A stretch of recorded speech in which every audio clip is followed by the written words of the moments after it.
Hola amigos, en el último episodio de esta serie hablaremos sobre las dudas y paradojas del proceso constituyente. Analizada la reforma constitucional introducida por la ley 21.200, vale la pena explicar los pormenores y plantear algunas dudas y paradojas de índole estrictamente jurídica que el proceso constituyente suscita en Chile. Entre ellas, la primera, que es la paradoja del acuerdo. ¿Qué se entiende por el quórum de 2/3? La ley 21.200, relativa a la reforma constitucional que habilita el plebiscito, dice al respecto: la Convención deberá aprobar las normas y el reglamento de votación de las mismas por un quórum de 2/3 de sus miembros en ejercicio. Artículo 133. Así, existen varias lecturas diferentes de una misma frase para una determinada norma, y lo que genera es que no establece qué pasará con las materias que no alcancen el quórum establecido para entintar el papel. Dentro de las lecturas, la primera pertenece a Fernando Atria.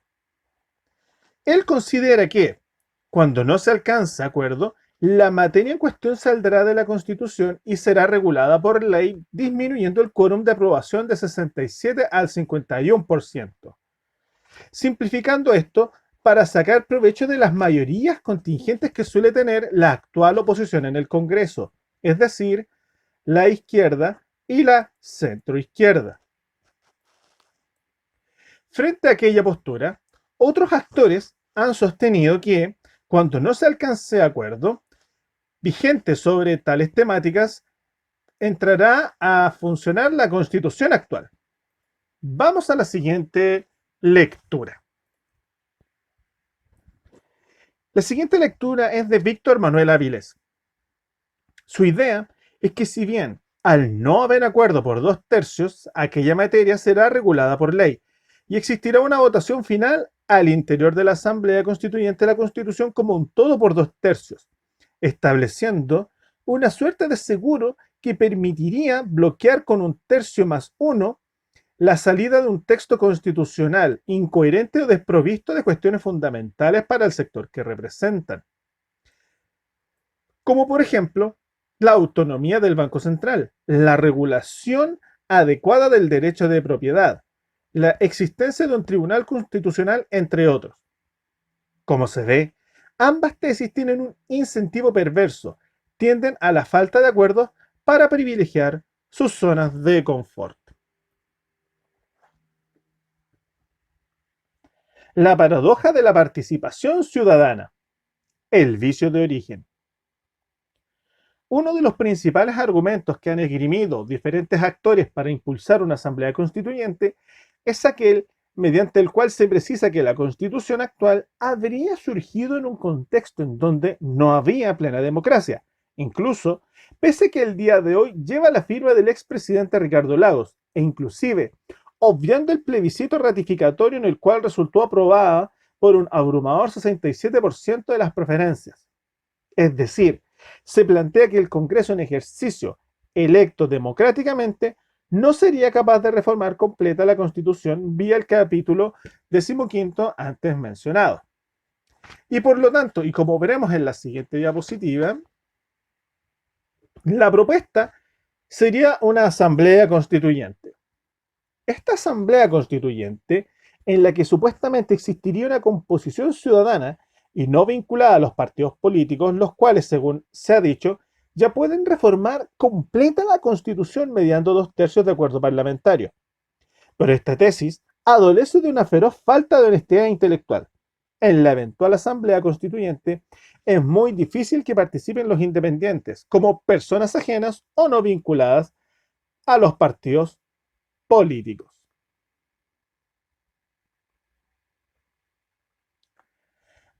La clave para entender esta paradoja es posible encontrarla en el punto número 4 del acuerdo suscrito por los partidos en noviembre. La elección de los integrantes se efectuará por sufragio universal, con el mismo sistema proporcional que se usa para el sufragio universal. Esto quiere decir el mismo sistema electoral que rige las elecciones de diputados, en la proporción correspondiente, o como se afirmó en los artículos 139, 140 y 141 introducidos en la reforma constitucional de la ley 21.200. ¿Qué podemos decir en resumen? Es poco probable que salgan electos independientes ciudadanos para escribir la nueva constitución. Todos estarán vinculados a partidos políticos. La paradoja del rechazo. Resulta que, para quienes aprueban un cambio constitucional por la vía de reformas, la única opción que los representa es votar rechazo, que incorpora a los votantes que, incluso queriendo cambios profundos al orden constitucional chileno, definitivamente no los quieren de esa forma refundacional que promueve el apruebo. Así, la paradoja resulta de considerar que votando rechazo en alguna medida se está diciendo apruebo al cambio constitucional, pero vía reformas moderadas, gestadas democráticamente en el Congreso Nacional.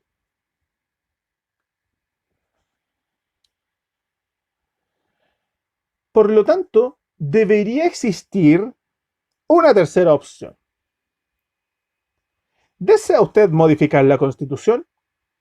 Opción 1, sí, a través de una asamblea constituyente, que sería una hoja en blanco. Opción 2, sí, a través de reformas en el Congreso Nacional. Opción 3, no deseo modificar la Constitución. Para que cada persona pudiera indicar con claridad su preferencia, la pregunta debería estar redactada sin espacio de confusiones de interpretación, que es lo que ocurre con el voto original. A la izquierda, y como lo hemos señalado, es como debería haber sido el voto realmente.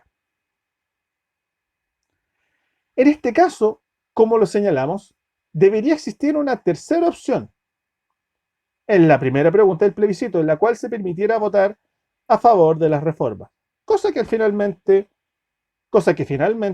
no se hizo.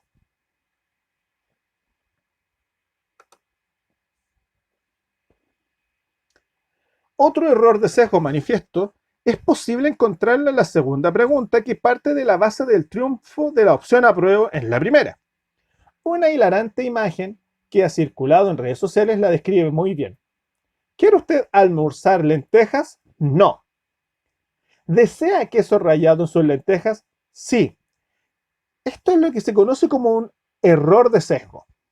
Ambas preguntas representan plebiscitos separados y diferentes, por lo que ninguna pregunta afecta a la otra en términos electorales. No se anulan, no se suman los votos de la segunda pregunta a la opción apruebo, entre otros. No obstante, al no hacer los plebiscitos por separado, se induce al votante a votar a favor del proceso constituyente, como muestra de tan buena manera el ejemplo de las lentejas.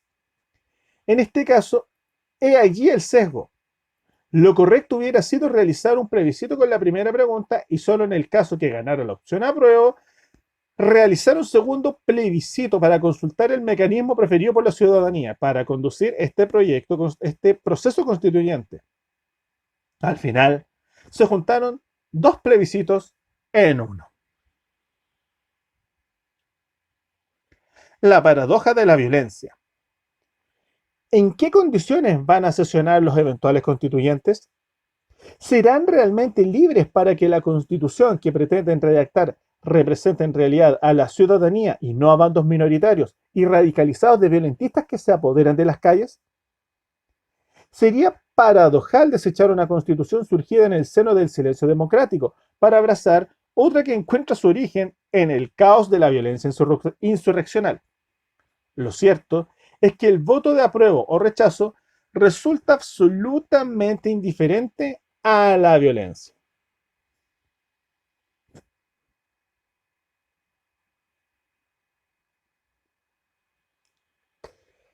Este punto es muy relevante.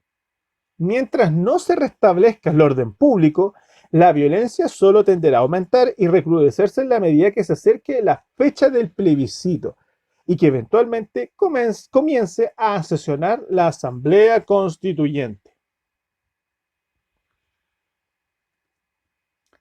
La paradoja de la incertidumbre. La última paradoja versa sobre las certezas, aquel elemento que en el derecho resulta tan fundamental. Una nueva constitución debería traer paz y permitir, según se dijo, la búsqueda de la felicidad por parte de todos los chilenos.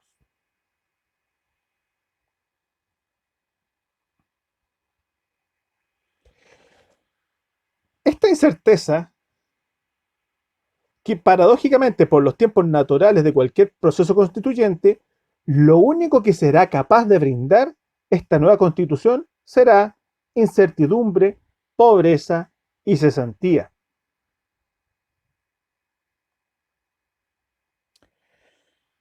Y ahora vamos a dar nuestra conclusión final respecto a todo este proceso. Una mirada más realista y sincera sobre el cambio constitucional desde una perspectiva técnica debería reconocer que es imposible saber bien cómo funciona una constitución sino hasta unos 5 a 10 años de operación y aplicación práctica. Por eso, resulta tan importante el concepto de evolución constitucional antes descrito para la técnica jurídica. Por ejemplo, la Comisión Ortúzar. Esta comisión trabajó 4 años para elaborarlo, más los 2 años de estudio y modificación en el Consejo de Estado y la Junta de Gobierno.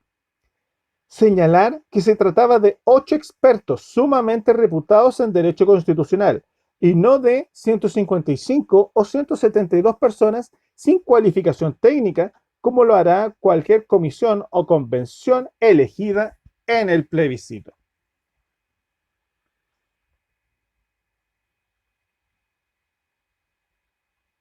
La incertidumbre en los tiempos de creación. La experiencia histórica, la capacitación profesional y el número de integrantes son todos factores que inducen a pensar que o bien el tiempo de trabajo de la Asamblea Constituyente se prolongará mucho más de lo esperado, o bien ya existe un texto redactado que solo se va a validar mediante un procedimiento que dice ser ciudadano, pero que terminará siendo un mero maquillaje político. Resulta evidente la imposibilidad práctica para que personas no especializadas sean capaces de elaborar un texto jurídico abstracto y complejo en tan poco tiempo. Es cuando menos sospechoso desde una mirada técnica.